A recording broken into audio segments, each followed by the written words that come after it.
இது சர்வசக்தியோட mini மல்ச்சருங்க. 16 HP டிராக்டரில் இப்போ ஓடுதுங்க. இப்போ தான் செஞ்சு கொடுத்துருக்குறோம். கஸ்டமர் வந்து நம்ம தோட்டத்திலேயே ட்ரையல் பார்க்குறாருங்க. பாருங்க, அருவும் பில்லுங்க, நல்லா டூல் பண்ணுங்க. வண்டி 16 HP கிரவுண்ட் பேட்டியோ டைப்புங்க. பர்ஃபார்மன்ஸ் நல்லா இருக்குங்க. பாருங்க வச்சு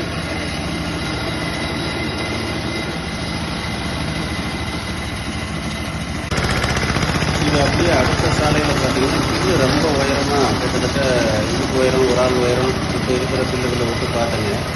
இதுவும் நல்லா பக்காவாக தோல் பண்ணியிருக்குங்க. நல்லா பர்ஃபார்மன்ஸு சூப்பர் பர்ஃபார்மன்ஸ். நாங்கள் எதிர்பார்த்ததை விட அருமையான பர்ஃபார்மன்ஸ். சின்ன சின்ன மொன்னா கட்டை பூச்சி எல்லாமே நல்லா தோல் பண்ணியிருக்கோம். ஏன்னா இந்த மல்ச்சர் வந்து நாங்கள் ரொம்ப லைட் வெயிட்டியாக தான் செஞ்சுருந்தோங்க. அந்த இதுக்கு பார்த்தா இப்போ பர்ஃபார்மன்ஸ் ரொம்ப அதிகமாகவே கொடுக்குங்க. ரொம்ப நல்லா இருக்குங்க. கஸ்டமர் ரொம்ப ஹாப்பிங்க. தேங்க்யூ. கால் பண்ணுங்கள் ஸ்க்ரீனில்.